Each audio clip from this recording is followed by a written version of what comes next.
കൊച്ചി നഗരസഭയിൽ കുടിവെള്ളക്ഷാമം രൂക്ഷം. ഇവർക്ക് ലഭിക്കുന്ന വെള്ളമാകട്ടെ മലിനവും ദുർഗന്ധവും. പലതവണ അധികാരികളോട് പരാതിപ്പെട്ടിട്ടും നടപടി ഇല്ലാതായതോടെ വീട്ടമ്മമാർ അടക്കം ഫോർട്ട് കൊച്ചി RD ഓഫീസിലേക്ക് പ്രതിഷേധ സമരവുമായി എത്തി. തുരുത്തി അടക്കമുള്ള പ്രദേശത്തേക്ക് കൂടുതൽ വെള്ളം പമ്പ് ചെയ്ത് നൽകാമെന്ന് അധികൃതർ ഉറപ്പു നൽകി.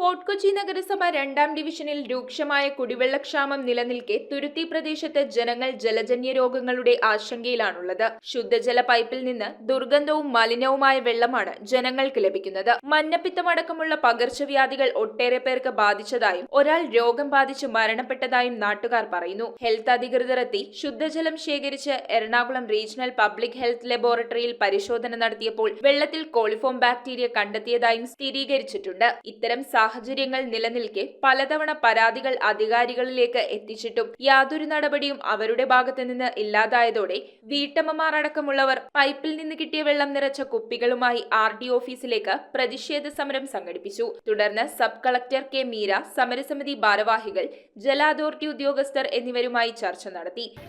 എന്താണ് അവിടുത്തെ പ്രശ്നം? എന്താണ്? ഞങ്ങളുടെ പൈപ്പിലൂടെ വരുന്നത് വളരെ ദുർഗന്ധമുള്ള മലിനജലമാണ്. നമുക്ക് തിളപ്പിച്ചാറി കുടിക്കാൻ പോലും പറ്റാത്തൊരവസ്ഥയാണ്. അതായത് തിളപ്പിച്ച് കഴിഞ്ഞ് വൈകിട്ടാകുമ്പോഴേക്കും ആ തിളപ്പിച്ച വെള്ളത്തിൽ നിന്ന് വരെ വളരെ ദുർഗന്ധം, അതായത് ഒരു എലി ചത്ത മണം പോലത്തെ സ്മെല്ലാണ് നമുക്ക് വരുന്നത്. ഇപ്പൊ തുടങ്ങിയിട്ട് ഒരു 4 മാസത്തോളമായി. ഇതിന് ഇരയായത് എൻ്റെ മകനാണ്. അവന് +1 പഠിക്കുന്നതാണ്. അവന് മഞ്ഞപ്പിത്തം ബാധിക്കുകയും എക്സാം വരെ എഴുതാൻ പറ്റാത്തൊരവസ്ഥയിലായിരുന്നു. ഫോർട്ട് കൊച്ചി ഹോസ്പിറ്റലിൽ നിന്ന് ജനറൽ ഹോസ്പിറ്റലിലേക്ക് റെഫർ ചെയ്ത് ഇപ്പോൾ അവിടുത്തെ ഡോക്ടറാണ് അവൻ ഹെപ്പറ്റൈറ്റിസ് A ആണെന്നും ഇത് വന്നേക്കുന്നത് മലിനജലം, അതായത് സെപ്റ്റിക് കലർന്ന വെള്ളം കൊച്ചു കുടിച്ചിട്ടുണ്ടെന്ന് അറിഞ്ഞിട്ടാണ് ഈ സമരപരിപാടിയിലേക്ക് ഒരു വീട്ടമ്മ എന്ന നിലയിൽ ഞാൻ മുന്നിട്ടിറങ്ങാൻ വേണ്ടിയിട്ട് ശ്രദ്ധിച്ചത്. കാരണം എൻ്റെ മകൻ്റെ ഒരവസ്ഥ ഇനി ഒരു കുട്ടികൾക്ക് ഈ ഭാഗത്തുനിന്ന് വരരുത്. കൂടുതൽ ഇതിനിരയാവുന്നത് കുട്ടികളാണ്. നമ്മൾ വീട്ടിൽ തിളപ്പിച്ച് വെച്ചാലും കുട്ടികൾ എവിടെ നിന്നാണ് ഏത് ടാപ്പിൽ പോയാണ് വെള്ളം കുടിക്കുന്നതെന്ന് പറയാൻ പറ്റും. എൻ്റെ മകൻ പഠിക്കുന്നത് കൽവത്തി സ്കൂളിൽ തന്നെയാണ്, 2ാം ഡിവിഷൻ സ്കൂളിൽ തന്നെയാണ് കൊച്ചു പഠിക്കുന്നത്. അപ്പോൾ അവിടുത്തെ വെള്ളം കുടിച്ചിട്ടോ അല്ലെങ്കിൽ വീട്ടിൽ വന്ന വെള്ളം കുടിച്ചിട്ടോ ആണ് കൊച്ചിന് അസുഖം വന്നേക്കുന്നതാണ് ഡോക്ടർ പറഞ്ഞത്.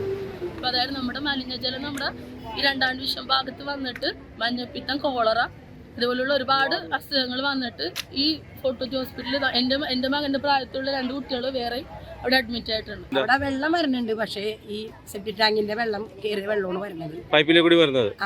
എൻ്റെ മോന് മഞ്ഞപ്പിത്തം വന്ന് 2.5 മാസം കഴിഞ്ഞ് ട്രീറ്റ്മെന്റ് കഴിഞ്ഞിട്ടുള്ള മോൻ്റെ ഭാര്യയൊക്കെ വന്നിട്ട് പിത്തസഞ്ചി വരെ അപകട സ്റ്റേജിലെത്തി. ഫോർട്ട് കൊച്ചിയിൽ ചെന്നിട്ട് ചികിത്സ ഒന്നും വലിയ കാര്യമായിട്ടില്ല. അങ്ങനെ ഞങ്ങൾ ഇപ്പോൾ ലൂർദിലെ ചികിത്സയാണ് 80,000 രൂപ കഴിഞ്ഞിട്ടുണ്ട്. ഇപ്പോൾ ഒരു രക്ഷയിലെ വെള്ളം ഞങ്ങൾ കുടിക്കണം, മേടിക്കണം, വാട്ടർ അതോറിറ്റിയുടെ ഭീമമായ ബില്ലും അടക്കണം.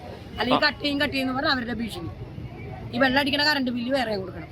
അതിനുള്ളൊരു സാമ്പത്തികം ഇല്ല സാറ്. അതായത് മോനാണ് കുടുംബത്തിൽ പോകുന്ന കൂലി ടൈല് കടയിലാണ് പോകണം. അവൻ പോയി കിട്ടിയിട്ടാണ് ഞങ്ങളുടെ ജീവിതം കഴിയണം. അവർക്ക് കിട്ടണമെന്ന് മരുന്ന് മേടിക്കാൻ തകയില്ല. ആഴ്ചക്ക് മകൻ്റെ ഭാര്യക്ക് മരുന്ന് മേടിക്കാൻ 5,000 രൂപ വീട്ടിൽ വേണം. അപ്പം ലൂർദിലാണ് കാണിക്കണത്. 25 വയസ്സ് കഴിഞ്ഞ പെൺകുട്ടിയാണ് മകൻ്റെ ഭാര്യ. ആ കുട്ടിക്കാണ് ഇത്രയും ഡേഞ്ചർ സ്റ്റേജിലേക്ക് വന്നേക്കണം. ഇതിപ്പോ തുടങ്ങിയിട്ട് 2.5 മാസം കഴിഞ്ഞു. തുരുത്തി അടക്കമുള്ള പ്രദേശത്തേക്ക് കൂടുതൽ വെള്ളം പമ്പ് ചെയ്ത് നൽകാമെന്നും മലിനജലം വരുന്ന സ്ഥലങ്ങൾ കണ്ടുപിടിച്ച് പരിഹാരമുണ്ടാക്കാമെന്നും അധികൃതർ ഉറപ്പു നൽകി. മാർച്ച് RD ഓഫീസിന് മുൻപിൽ പോലീസ് തടഞ്ഞു. മുഹമ്മദ് അലി തുരുത്തി യോഗത്തിൽ അധ്യക്ഷത വഹിച്ചു. സാബു അലി, മുഹമ്മദ് അബ്ബാസ്, PK ഷിഫാസ്, സീനത്ത് റഷീദ്, ഹംസകോയ, കൺവീനർ മജീദ് തുടങ്ങിയവർ പ്രതിഷേധ സമരത്തിന് നേതൃത്വം നൽകി. News bureau, Kochi.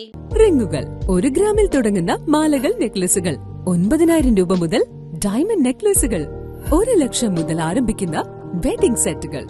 കൂടാതെ നിങ്ങളുടെ പഴയ സ്വർണത്തിന് ഏറ്റവും ഉയർന്ന മൂല്യവും. Maharaja gold and diamonds,